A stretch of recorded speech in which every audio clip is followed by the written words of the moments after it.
Hello, I'm Parker, Matt, and I'm joined by Hill, Beck, for this cast, pod, squared, a problem.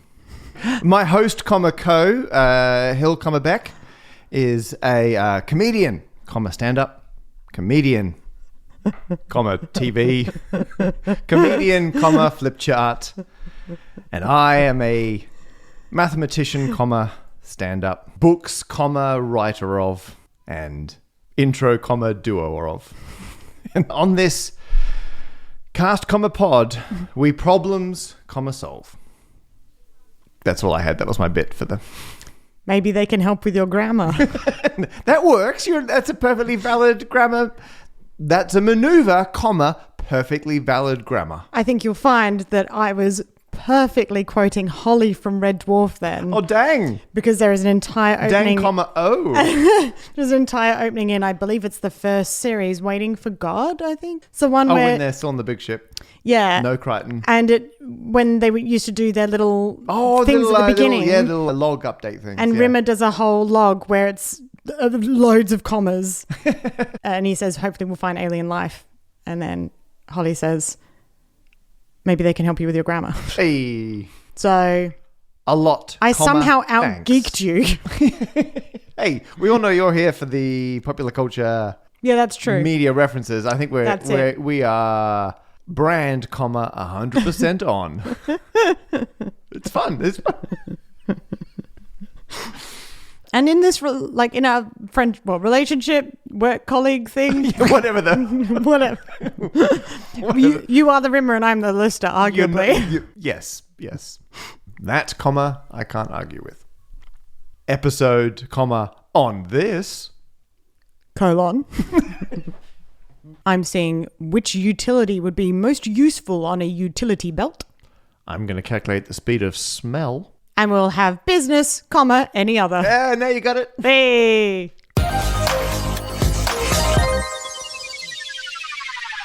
So Beck, how have you been? Good. Yeah, I mean, I'm aware that this episode comes out on the 10th of October. Oh, yeah. So we'll be on our last day in New York. Oh, we're leaving New York today. Yeah. Aww. That's sad. But I'm assuming I've had a great time. Had a great time. I'm sure we will have had a great time. Yes, yeah. It's going to be really awkward when this comes out. And it's like, do you remember This was the straw that broke the podcast's back. Yeah. It's going to be in the storyline of our working relationship. It's the moment of conflict where we both go off on our separate ways. Oh, yes. Wow. Yeah, but I'm otherwise... Do you know what? Actually, there was one thing that I had totally forgotten to bring up in an earlier bit, which was... I went to Edinburgh. You went for the Festival Fringe. Yeah, and I talked about that a few episodes ago. I went up a second time. What? Yeah. No. Couldn't get enough. Oh my goodness. Yeah, had to go again. It's not the Fringe unless you're there for too much. They say you go to the Fringe twice. Once on the way in up. 1 year. Once on the way back. Oh, Matt, it's so interesting. You remember my energy the first time. I was so excited. And, you were like, who would have thought that you could go to the Fringe without doing a show? I know, yep. And everyone was having a great time there. And then I took a this fellow... was the beginning of the Fringe. Yes. Yeah, it was about in the second week, the second week. Really and nice. then it was in the last week that I went up and Nat Letzima, who is a comic and author, she saw my pictures from the first time and went, I wish I'd gone now. And I was like, guess what? I'm going again. We're doing it again. Yeah, I had a great time. So I was up there and what I wanted to say was a cool thing happened. My train back to London was at 6:50 in the morning. Whoa, that's an early train. I was out late. You were at the Fringe. Last night at the Fringe. My last night at the Fringe. It was a Friday night. And you'd never shows to do?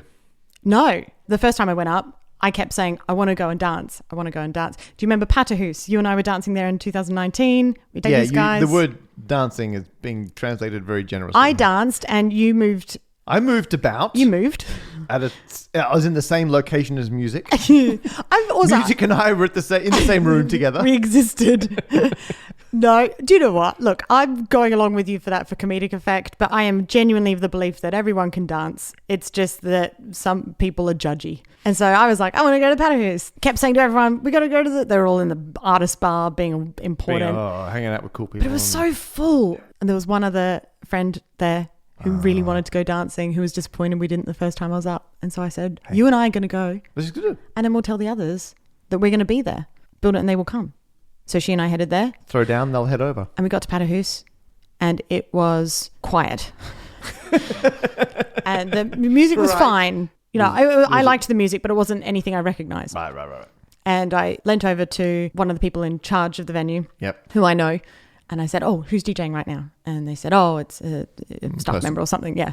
And then they leaned over and they went, do you want to DJ from 3? As in 3 a.m. What? I mean, you know, this is like 2:30 in the morning. Yep. And I was like, heck yes, Hello. I do. Yes. Sent out the word. 3 a.m. Took over.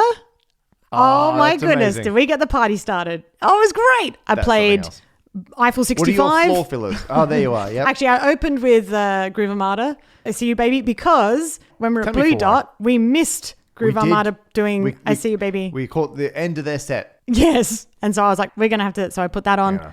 Everyone jumped to the dance floor, had a great time. Basically did that for an hour and a half. Non-stop bangers. I danced constantly the entire time while DJing. I did not take a break. I didn't stop. I just danced constantly. I switched from alcohol to water as soon as I found out I would be DJing. Yeah. I have so much energy when I'm not drinking. It's fantastic. And then I was like, there's no point going home to bed. Oh, no, you didn't. I was like, who wants to go see the sunrise on Carlton Hill? You pushed right through. My initial thing was to go up Arthur's Seat. And then I realized actually allowing just over 2 hours to get up Arthur's Seat and back down and then home to pack and then down to the train station. I was like, I'm being a bit, So went up Carlton Hill, watched the sunrise. Beautiful. So now what I'm saying is I need a DJ name because obviously I've been bitten by the bug and I want to do that more. BH. So I think DJ Be Chill is a clear, Be Chill. Obvious At one. last you can, I can use the Be Chill. That's great. I love it. Yep. Which is all I've got to do is move the space. Yeah. There was also someone who recommended Dex Hill. Dex Hill. DJ Dex Hill. That's good. But I wanted to put it out there and see if anyone else... So with the DJ name. Yeah. So if anyone has any DJ name suggestions for me, please send them over at Beck Hill Comedian or Be Chill Comedian. What would your DJ name be? Oh, yeah. Algorithm. Algorithm. It's DJ precise Algorithm. mathematical beats. I like that. We're going to have to call a truce right now or we're going to spend the rest of the podcast thinking up DJ names. Well, I think you and I should DJ together. Oh, my goodness. And we could be Bananas in Dejamas because I'm pretty sure DJ is short for Dejamas, right? I think it's short for Dejamas. Yeah. So I'll do a tweet asking for your suggestions. Make sure you reply to it. If you don't reply to that tweet, I probably won't see your suggestion. There you go. Love it. What about you, Matt? Oh, I've not DJ'd anywhere. No, I meant what have you been up to? Right. You know what I did do? And this is the power of podcasting. I mentioned in the other podcast that I occasionally do. A podcast of unnecessary detail, which we don't talk about. Obviously, this podcast is my favourite. In that, I was talking about the sewers in London and how I love the old Bazalgette sewers from the 1800s. Ooh. And I expressed an interest in seeing the new sewers, the Tideway development. Someone got in touch, Mark, who's a director of Orbit Architects, who are doing the kind of public-facing architecture that's sitting on top of the now reclaimed land. I say reclaimed land, built up sewer sticky out into the Thames bits. Yeah. Near Blackfriars. Yeah. Oh, yeah. Because there's actually a whole bunch of them up and down the Thames, but they're doing a couple of them, including the Blackfriars one. So I got a tour of the Blackfriars Tideway site, which was very exciting. So now I couldn't go in the pipes. There's a lot more paperwork. You got to actually go into the sewers. Yeah, you got to be like Mario. Exactly. You got to find one. I could find one of the green ones, but there was plants coming out of them with the little exactly. teeth. Yeah, and they were shooting fire or something. So I'm still keen to actually get in the pipes. There's more paperwork. That's still an ongoing project. Yep. One day I'll get into the pipes. Get in the pipe. But I could tour the top of the site, which was amazing. So I got to wander around. They showed me where they're putting in the different chambers, how the flow goes, bits of the old sewers that were coming out, new bits going in. I got to see they had divers because they couldn't get rid of all the water around where the Fleet River empties into the Thames, which now has to be redirected into the new sewers. Oh. So for people who are unfamiliar with the sewers in London, when the Victorians invented flushing toilets, they just repurposed the current sewers, which were just the rainwater runoff systems. Yeah. So they basically dumped sewage into the rainwater system, the old drain system, part of which was the old Fleet River, because there are a bunch of rivers that go into the Thames that London has completely built over. So the poor Fleet, once a fantastic, mighty river, is now an underground sewer. Oh, wow. And a bunch of these rivers, they go through some basements, like in the city. Like the rivers are there, they're just subterranean now. Oh. It's incredible. There's a city, it's just built over the rivers. But a bunch of them still empty into the Thames, some empty into the sewers. Fleet emptied into the old Victorian sewers. But now they've got to redirect it into the new sewers. So they showed me where the Fleet River comes out into the Thames and they're redirecting it and how it gets into the new sewers, which was very exciting. That is very exciting. The highlight might have been, and this shows you the difference between people like us who try and communicate things to other people and people who are just engineers. Because they were showing me one of the big vertical drop shafts, which is how, because you got all the sewage has got river level and you got to get it down real deep into the main pipe that gets out of the city. When you fall in a bottomless pit, you die of starvation. The problem is, if they're dumping sewage into this massive vertical tube, which goes down, I don't know, like meters, 10 meters, let's say, long way. They don't want the sewage to have too much kinetic energy. I think we can all agree you don't want your sewage to have too much kinetic energy. What, because it comes alive? It's just a lot of impacts. Oh no, it's got too much kinetic energy. Yeah, exactly. Whoa. It's a swamp monster. Have you seen Ghostbusters? Yeah. Yeah. So what they do, they're like, so we have a vortex. Which I know what a vortex is, but that does sound incredible. It sounds incredible. It sounds more exciting than what it is. They're really like, they didn't know why I kept asking questions about this. They're like, there's a vortex. I'm like, well, hang on, whoa. How does that work? They're like, it's not active. It's just like the way you shape it, you can get it spinning. And I'm like, look, you can't gloss over. You can't be like, and here's where the 10-meter tall crapnado will be. You don't want to know about the crapnado. I'm like, yes, I do want to know about the crapnado. But when it's finished, there's going to be this wonderful public space, great architecture, cafes, people hanging out. Yeah. Directly below their feet, a meter down, is a huge multi-meter high crapnado. A vortex of swirling sewage. Wow. Amazing. So I'm very excited about this. I'm going to say there's two things I want to do now. I'm going to see if I can go back and find out more about this crapnado. Because what I really want to do is make a video in 2025, once the park is finished, and just be like, beneath my feet is the world's biggest crapnado. I don't know if it's the world's biggest. It's going to be big. Yeah. But I also, the one thing I couldn't see, and I'm going to try some more paperwork to do this, is I want to see the original Bazalgette sewers. Well, if anyone here has access to the actual London sewers, and I know they're not going to be as clean as the new, as yet unused bit, but if there's any way to see an old Bazalgette sewer line, let me know. I had no jokes. Except for Crap Parker. It's not a joke. It's an insult. Beck. Yes. We were discussing grappling hooks. Why were we discussing grappling hooks? Because I have one. Because you have one. That's why. Like, I knew you always wanted one, but it just came up in conversation because they gave you one in Edinburgh. Right? Here's a grappling hook. Yeah, my friend Gus gave me one. There you go. That was episode 042. It has inspired a new problem. We don't just solve problems, we cause them. So, Ben Clifford put in a problem saying that he's been inspired by your grappling hook chat. But their issue is that while they'd like to be Batman, they are not a wealthy business person. So they haven't got the funds to just put any old grappling hook. Yeah. You know, they've got budgetary limits. Yeah, they don't have a Batmobile. They haven't got a Batmobile. They haven't got access to military They haven't grade. got the Bat Fund. Yeah, or the Bat credit card from Batman and Robin. They have not got the Bat credit card from Batman and Robin. Which I was recently talking about to some friends, and I realized that, when you get a credit card with like a picture or something on it, you can do that with debit cards or credit cards. It's very funny. Yep. Like a custom one. Yep. You do that through your bank. Yep. That means that Batman or Alfred had to sort the Bat logo on this card. Yep. And also that means he's got a bank account under Batman. I'm pretty sure that the bank are going to be like, I think Bruce Wayne and Batman are the same guy. No, he would just walk in dressed as Batman and open a cash account. Okay. And I think they're pretty used to putting the Bat logo on things. That's like at that stage. That's their whole thing. I guess there were already 2 other Batman films that had come out by then. Yeah, so exactly. Was it the one with Schwarzenegger as Mr. It is, Freeze? yeah. It's the one where I could go about this all day, but they made the merch for it before they'd written the script. That's so good. The script was just to join all the merch together into a narrative. Yeah, that's why it's so good. Forget Hero's Journey. It's Merch Journey. Merch Journey. Speaking of merch, we are wearing our Ding shirts right now. We are wearing our Ding shirts right now. For the record, we are both wearing our Ding shirts. There'll be a link in the show notes to the merch if anyone wants some. You can look as cool as we do.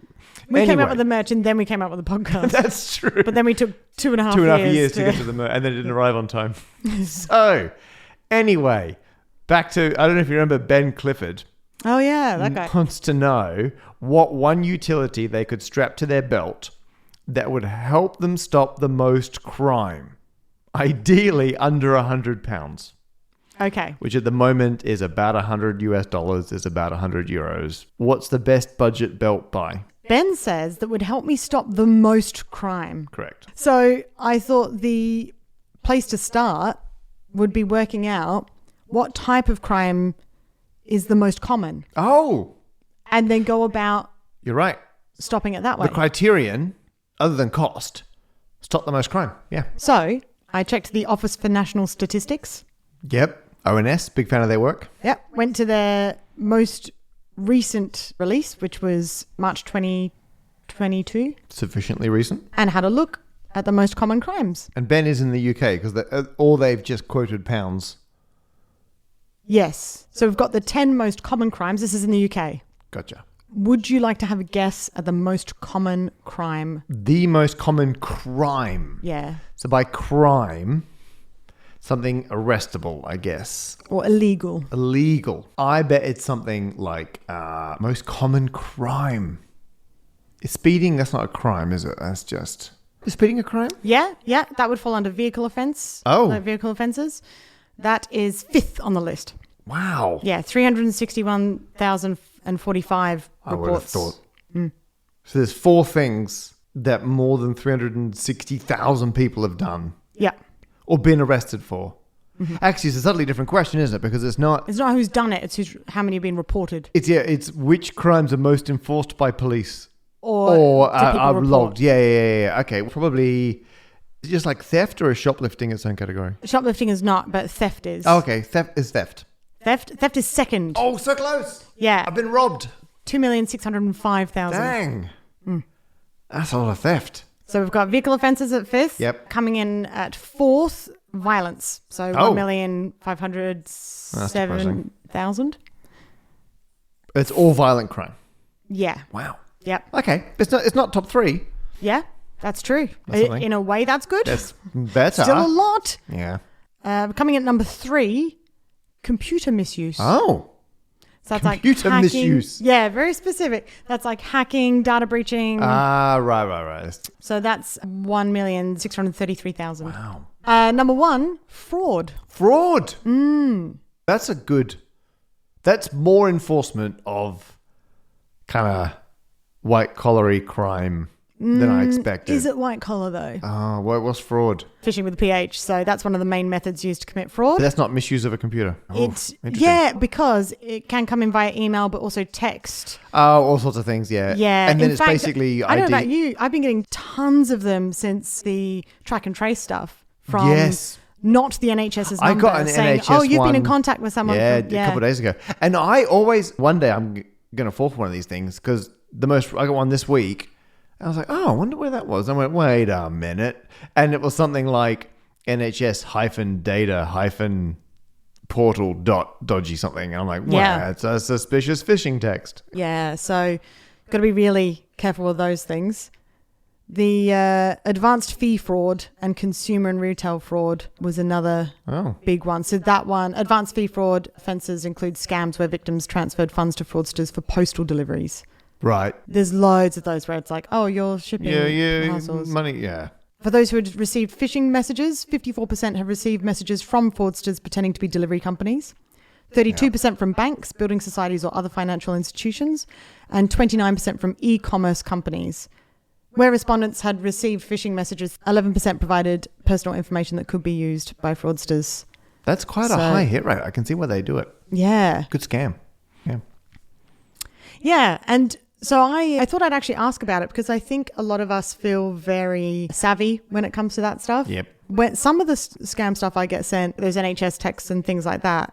I can't help but think if I was older and a little less clued in, I would 100% fall for this. I'm terrified of the equivalent of me when I'm old. Because I'm like, because we grew up immersed in a bunch of this tech, I feel.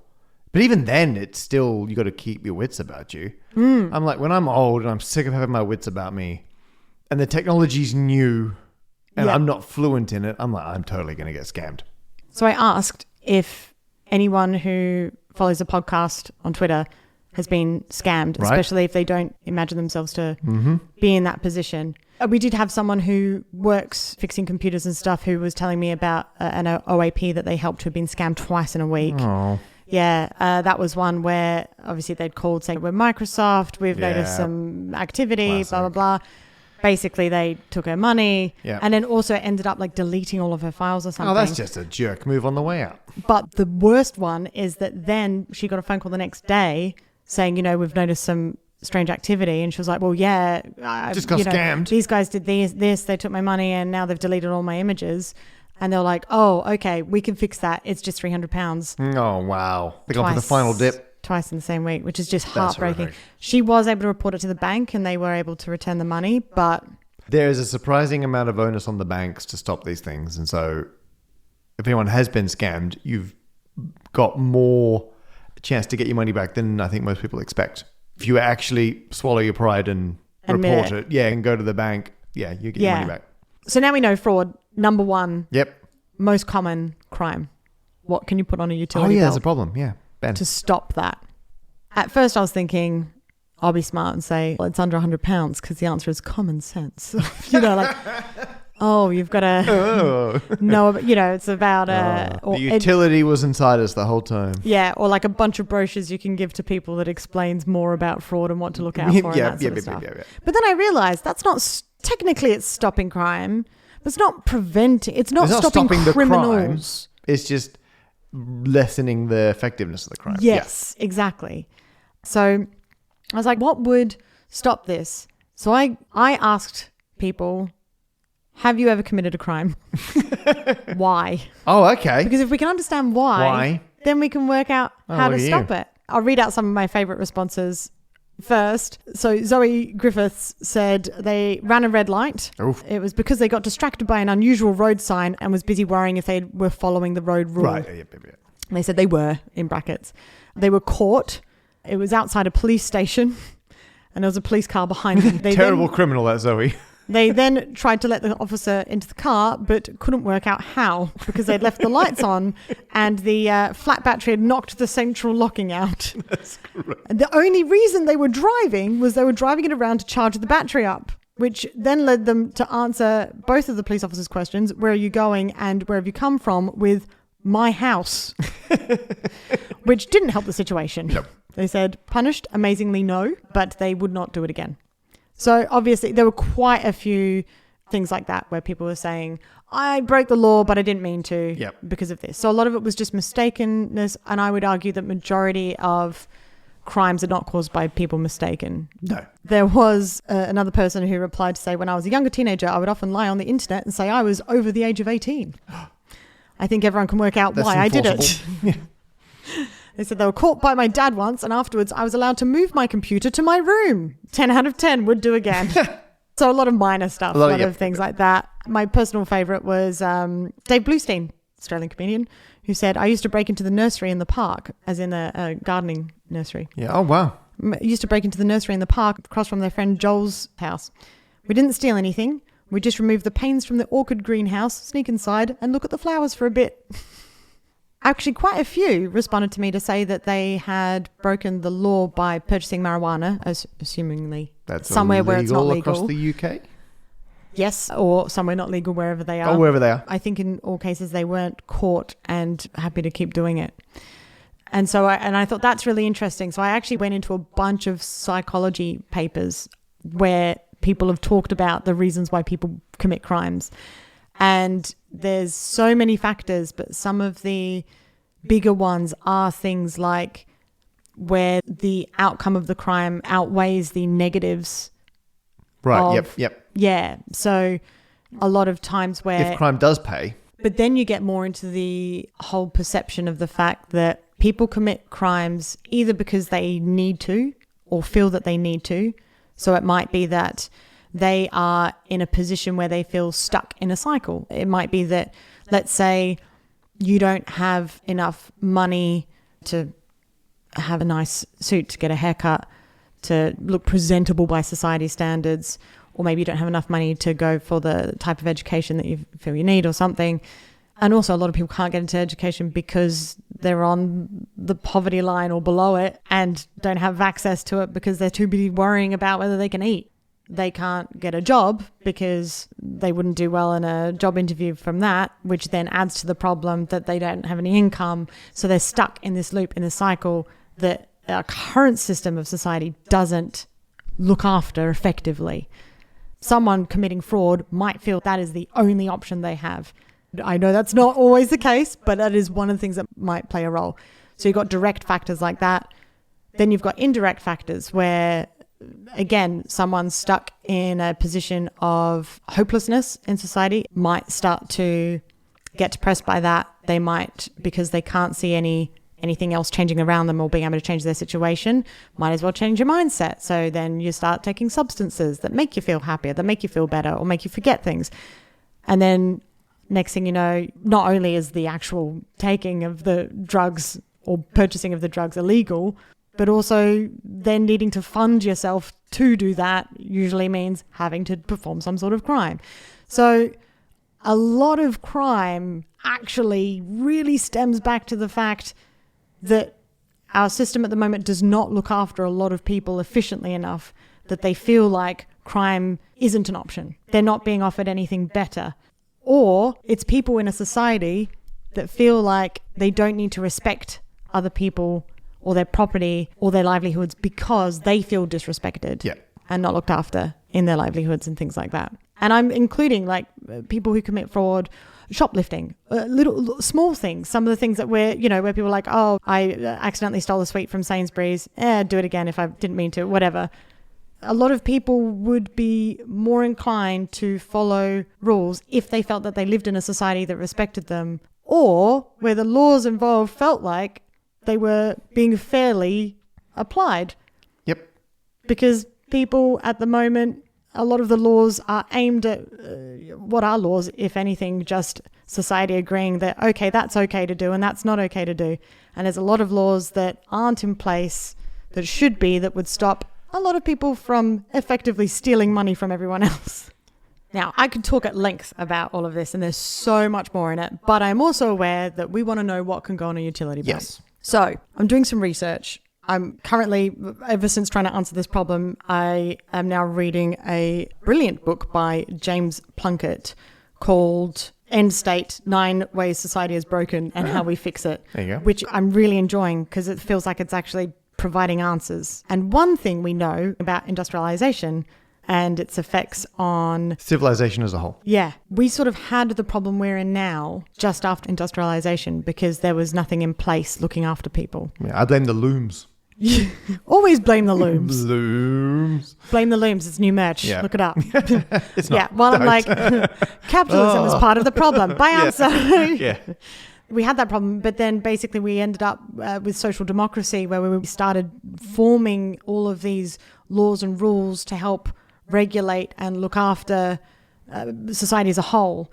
But then there's new markets opened up with the internet and all these other commerce sort of type things that aren't regulated. And now we're having a similar problem where people are being taken advantage of. We're seeing the way that the old governmental system is being manipulated and used. The answer, though, is hope. If you don't hope, you stop trying and you stop trying to change things. Do you know that they said that, like, if we got rid of child labor, oh goodness, it would destroy the economy? Every time limits have been trying to put on a free market situation, people complain that's going to destroy it every time. The idea of an public education system, that was deemed impossible. There's all these things where the people in power at the time said, this is impossible, it will never happen. And it was through just constant pushing and urging and people coming together and working on it that it became possible, and that we have those things. So if we feel like having a society where people care about each other enough that they're not committing crimes, where people feel looked after enough they don't feel like they need to commit crimes, then all we need to do is start believing that society could work. Then we can achieve it. I know that what we want is an answer where it's a physical item you can put on a utility belt, yes. right? So I've brought it upon myself to come up with something that represents that hope, so that when you see other people with it, you know that they likewise believe that there could possibly be a new future, because hope breeds hope. So I'm thinking maybe a badge. A hope belt. A hope belt. A belt buckle's a thing. A hope buckle. I don't know. You're going for a real practical part of the belt, no, aren't you? It needs to be something that everyone can either make or easily access, because I don't want it to be something where people need to buy it. Once it's on the belt, people aren't like, oh, that's my not bit at all. done. No.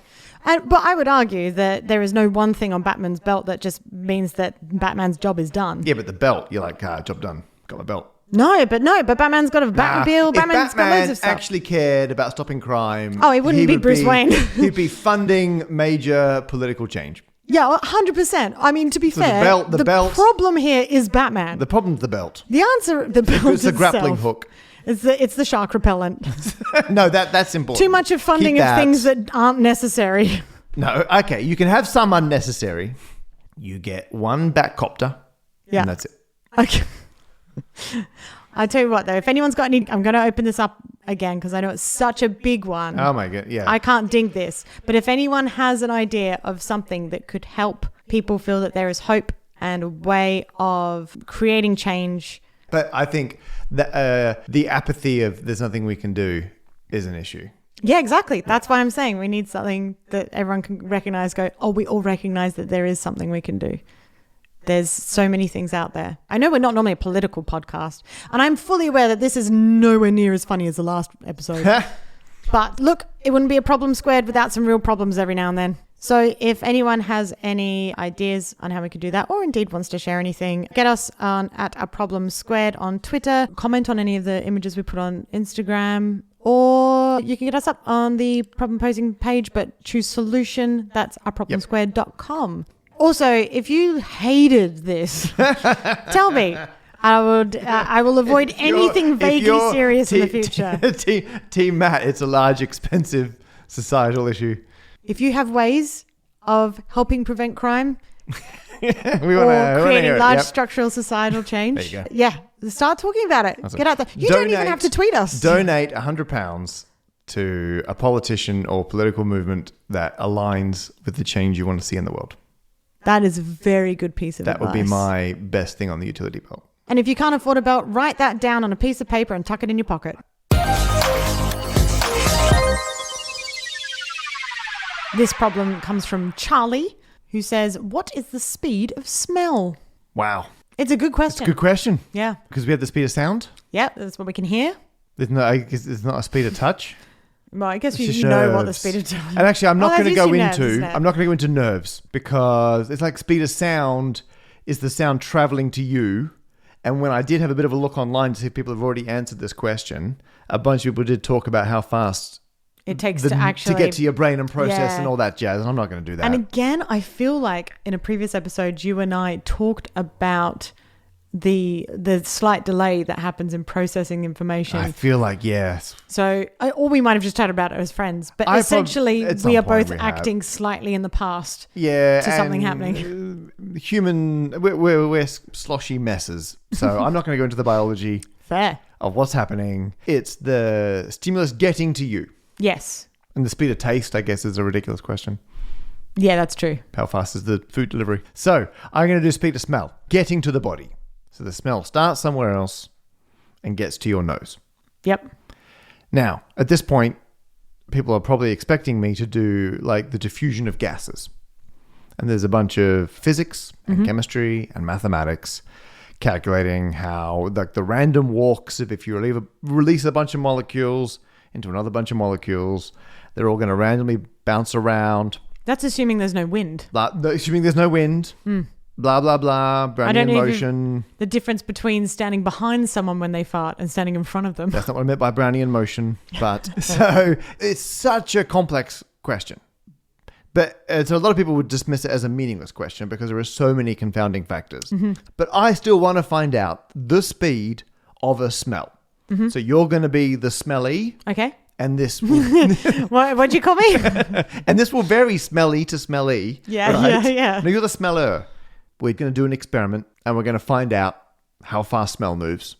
Something over here will be the smelly. Yeah, you're the smelly. I'm the smelly. You're the smeller. Yeah. I'm going to put it a certain distance from you and you're going to tell me when you can smell it. And then we'll calculate what the speed was. I thought, what's going to be the smell in my bag here? I've got all the things we need for this experiment. I've got 3. These are solo cups, like plastic. Oh, they look like the beer pong type frat house. I bought a whole pack of these in the States because whenever I have a US themed evening, I drink beer out of a solo cup. And how often do you have a US themed evening? Approximately 1.25 times a year. And is that like around Super Bowl or? It's every Super Bowl and every US election. Although I might do the midterms, so that's now 1.5. Now I would call this Glad wrap. Yes, I did. Cling film. Yeah, saffron wrap, whatever you want to call that. So what I can do is I'm going to add these 3 cups.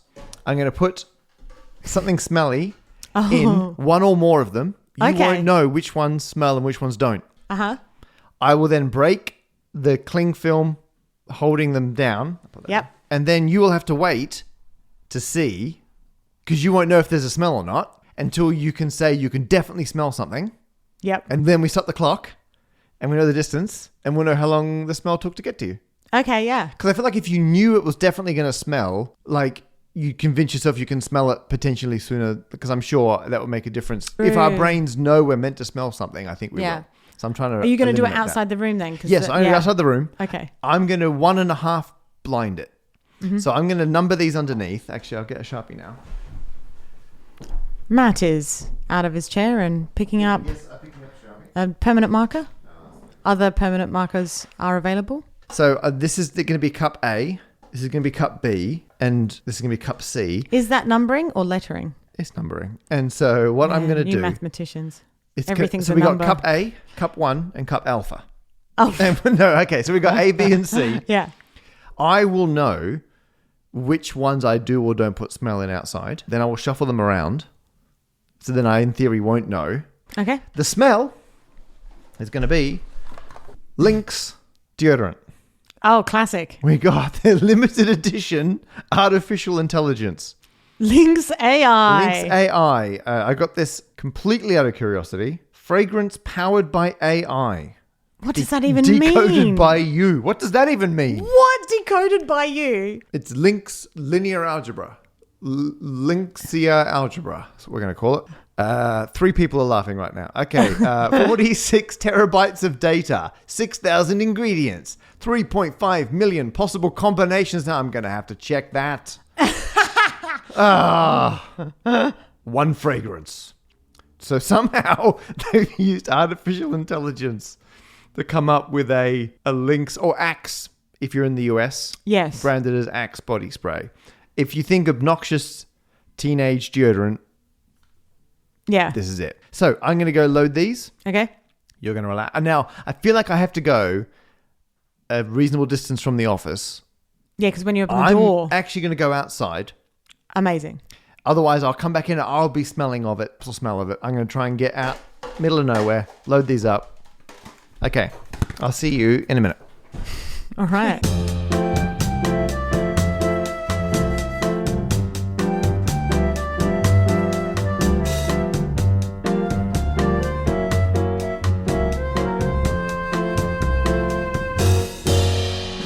Okay, I'm back in the room. I brought the cups. I'm going to get my tape measure out. Okay. So I'm going to put you a meter away. All right. I've backed myself. Wait, do you want to come? I've do you backed want to? myself against the wall. Do you want to come a meter? Okay. Now I don't know which cup is which, so I shuffle them around. So I don't know if there's smell in this or not. Okay, here we go. Okay, stopwatch. What do you want me to do when I smell it, or if Just say smell or Okay. yes okay, or okay, just say yes. Have a How response. about yes? Yeah, have some kind of response. Okay, I'm going to open it on 10 seconds so I get the exact timing. Okay, here we go.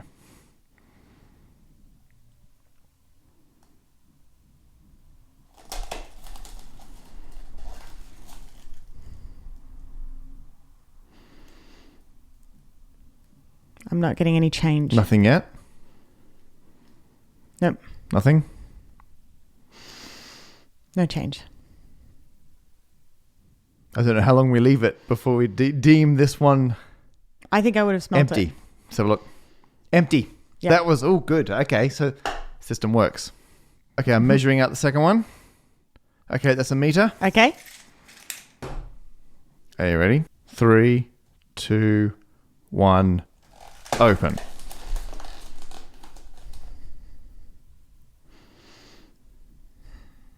Not getting anything yet.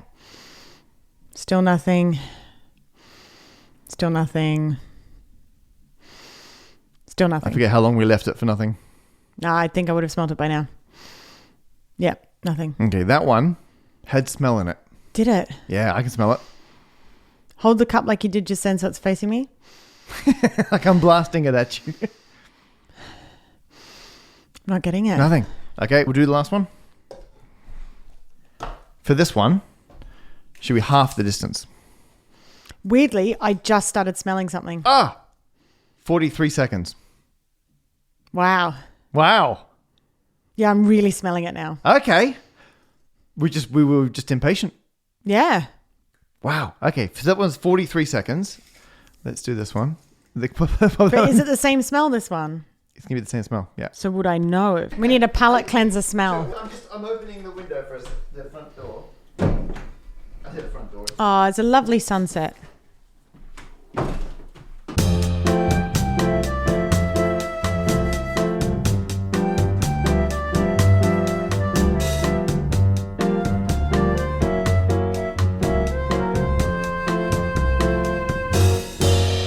Okay, we have slightly aired the office out. Okay.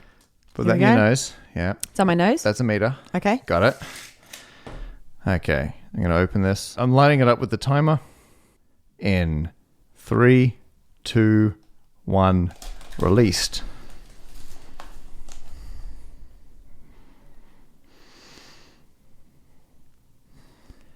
50-50 chance there's a smell.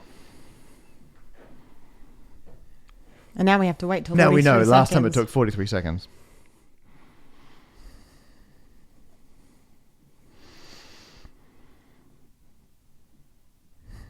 Try and do some.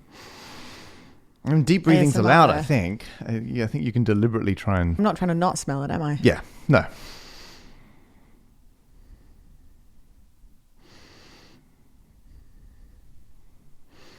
How are we going for time? No, I don't want to influence. I'm still not getting anything. Okay.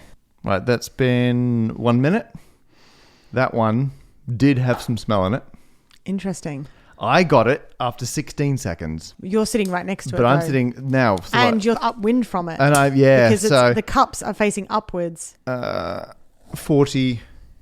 I'm 42. Oh, that's not far off. Did you get it from the last one or did you not time yourself? I did get it from the last one, but I didn't. Annoyingly, I didn't time myself.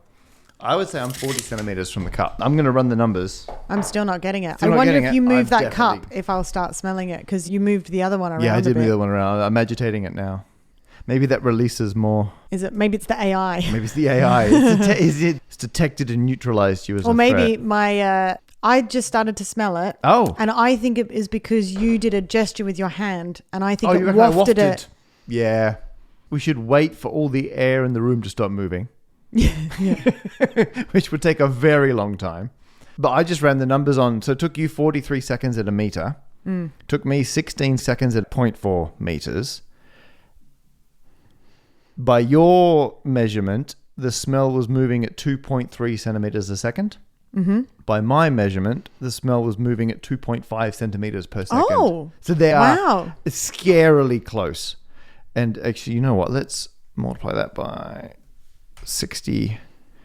So that's, about one.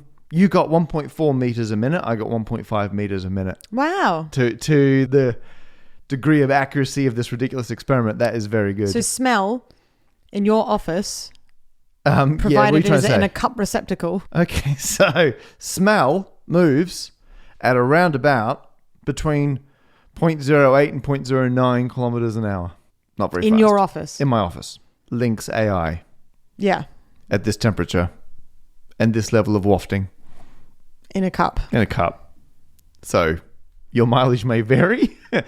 But to answer the question, what is the speed of smell? The speed of this particular smell on this occasion, 0.09 kilometers an hour. Wow, that gets a ding from me. Yeah. There's a rule of thumb, meter and a half every minute. There you go. Oh, I'm impressed. Thanks for that. I'll smell you later. I think you're going to go with ding pong. Oh, nice. And now it's time for business, any other. Oh, no, wait. Now it's time for business, other, any. I didn't realize I could break it down further. Okay, Beck. Yeah. We had a discussion about when a plate becomes a bowl and when a bowl is a plate. Yes. And we got a variety of responses from people. Look, honestly, some of them just people's opinions. And that's true. all We got very a well lot and of good. opinions. Yeah, not necessarily ones worth commenting on.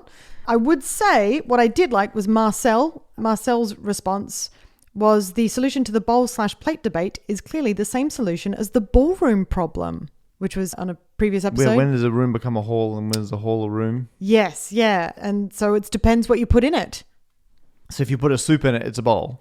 Yeah, so if you put soup on a plate, it's a bowl. And if you put a slice of pizza in a bowl, it's a plate. Nah. Ooh. I wanted to disagree with that, but I think I might agree. Oh, that's terrifying. What, you reckon if you have a bowl of pizza, that's I would say if makes it a plate? if I wanted to eat pizza and I had to put it down somewhere and there's only a bowl, I would say, and Lucy's like, what are you doing? I'd say, I'm just using this bowl as a plate. Yeah. So it's a plate. I'm using it as a plate. But does that make it a plate? Oh, I guess temporarily it does. I'm using this bowl. It is a bowl that I'm using as a plate. No, I've gone back to my first instinct. I don't buy that. Well, it's still a bowl. Interestingly, Lou, but it's spelt leet speak, so L00 Natik, said, if you wish to sort crockery into two categories, I think a decent distinguisher for plates versus bowls is that if you consider yourself to be putting something on it, then it's a plate. Whereas if you're putting something in it, then it's a bowl. So if you said, I'm putting this slice of pizza in this receptacle, it's a bowl. But if you said, I'm putting the slice of pizza on this... That's like the difference between a bus and a van. You get into a van, but you get onto a bus. I think that's interesting because that's the sort of thing where just your natural instinct might lead the way. Say, because if I put a slice of pizza, I'm already saying it, I put a slice of pizza in a bowl. Like to use it as a plate. If I was using the bowl as a plate, I would still say it's in there. I wouldn't say, is it how much of the food appears outside of the receptacle now? I don't know if the answer can be ask your subconscious. Why not? We should be more often. You already know. The answer was in you the whole time. Yeah. Or on you. Who knows? Am I a plate? Oh. They also said bonus third category would be cups. And I think the line from bowl to cup is crossed when you can no longer put a spoon in all the way to the bottom at such an angle for it to scoop out liquid while the remaining is level. Oh. Yeah, there was some really interesting stuff there. Nicole said it's definitely on Patreon, said it's definitely a plate, but one for catching messy good. I think they meant messy food, but I like to think it's messy good. It's a bit like chaotic good. So yeah, it's chaotic neutral bowl. Yeah. Now they said if you tried soup in that, I think that referring to the picture of the dish that I held up in the image when I was in the cupboard, they said you'd be scraping the bottom the whole time. Incorrect, Nicole. In fact, we have and do sometimes use those dishes for soup. Yeah. Because I like to rest my toast on the rim. I've never known you to scrape the bottle of anything. Also on Patreon, someone said, and other people agree with them, Christ van Villingen, I think. I mispronounced that. I'm very sorry. They say in Dutch, they call it a deep plate. Oh. Which I commented is just refusing to pick a side. Also, then a what? deep plate. I want to know what's the crossover there. What's a shallow bowl? Come on. Yeah, exactly. A deep plate. What's the difference between a shallow bowl and a deep plate? A deep board. But we did do the bowl poll. The bowl poll? The bowl poll on Twitter. Roll on the bowl poll. We asked you, our listeners The only one. and followers, It's the soul bowl poll. based on the things that we were discussing in the episode, when does a plate become a bowl, which was the amount of central surface with curves, rim discounted. Yep. The amount of central surface with curves, rim counted. When the depression is the depth of a spoon. Spoon test. Spoon test. And Turns out the people are wrong. did you not agree? I did not agree. We've had surface curves with rim, 19.9%. Surface curves with no rim, 29.7%. But winning with a staggering majority An of absolute majority. 50.4%. Ridiculous. The spoon test. Wow. Yeah. Fair enough. I mean, the people. Now, as we know with the polls, the listeners have spoken. Yeah, but they might be wrong. If there is a professional out there, look, we settled it with a dentist in the last one. Yep. If anyone can come in with an argument by authority, let us know. But until then, Any crockery experts? yeah, until then, it's the spoon test. I'm okay with that. I've made peace with the spoon test. I still want to know at what point it becomes a hat. In terms of any other AOB, I mentioned my ongoing project to break the world record for the most steps a slinky has gone down. Yes. And I said I'd found some candidate steps in Finland, which were fine, but not great.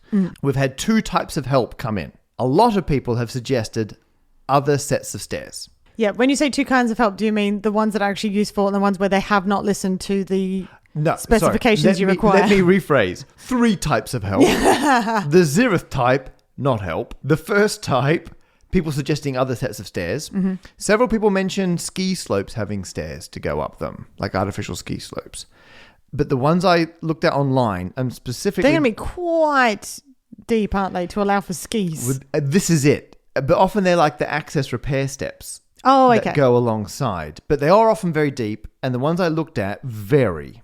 And so there was a ski jumping hill in Norway, which apparently has around 600 steps.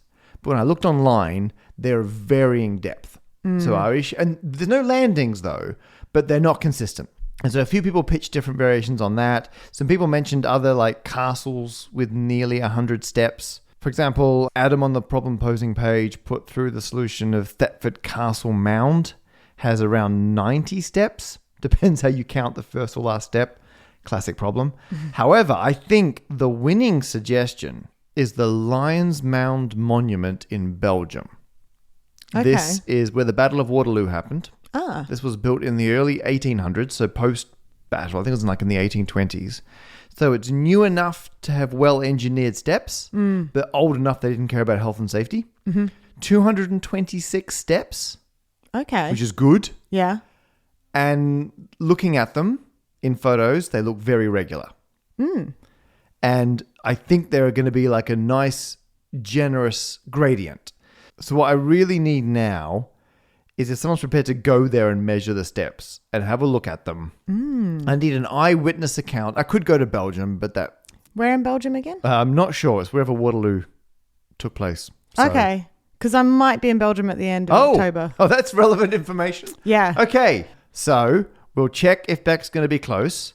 If anyone is in Belgium and happens to be there before the end of October Yeah. and can go and measure these steps, let us know. We don't want to duplicate effort. So if you want to get in touch, or just do it. Yeah. What I want to know is the average height, the average run, and how much variation are we talking? Like, what's the smallest, what's the biggest? You don't have to measure all 226. A sample of a couple in different places is enough, and eyeball the rest. So that would be great. I feel like that's a good candidate, and it's close enough to the UK I can get there. The other type of help is someone got in touch with a company that can make custom slinkies. Oh. So that's very exciting. They normally manufacture car parts. They're an auto manufacturer, but they have made custom slinkies as like a swag giveaway. Right. And so one of the people who use them as a supplier told me about them and put me in touch, and they've said yes. They can't guarantee they'll do it, but if I work out the specs I need, they'll see if they can manufacture that slinky for me. Oh, wow. So if we end up with a set of stairs where an off-the-shelf slinky is not going to do it, we'll get a custom one made. So, good job, listeners, but your job is not yet done. Let's measure those steps. Measure those steps. Thank you all very much for listening. And don't forget, there is a hierarchy to our listeners. Our absolute favorites are the ones who measure steps for us in Belgium. Yeah. Closely followed by all of you. We love you all, but particularly the people who support us on Patreon because they make this whole thing happen. We pick 3 of our Patreon supporters at random, and truly at random, so people will reappear in this list if we wait long enough. This time we would like to thank James Hyam or Higham, Johannes or Johannes Orland, and Steve Charlwood. Charliewood. Charlwood. Charlwood. We love you all. We do. This cast, pod.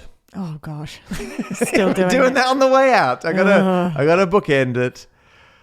Squared, a problem. Was brought to you by me, Parker, Matt, my host, co, Hill, Beck, our producer, Carter, Armstrong, Lauren, you, thank, listening, 4.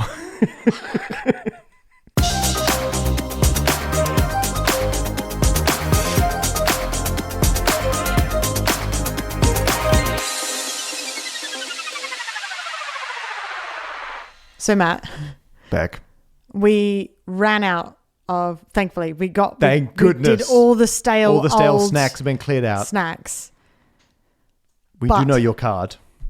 I may have found. Oh no! Something. What? No. For the record, Beck is now walking across the room to her rucksack. She's pulling out a pack of. Oh my goodness! What's it's crunchy? Really cheesy. So it's a large pack of Walker's Wotsits.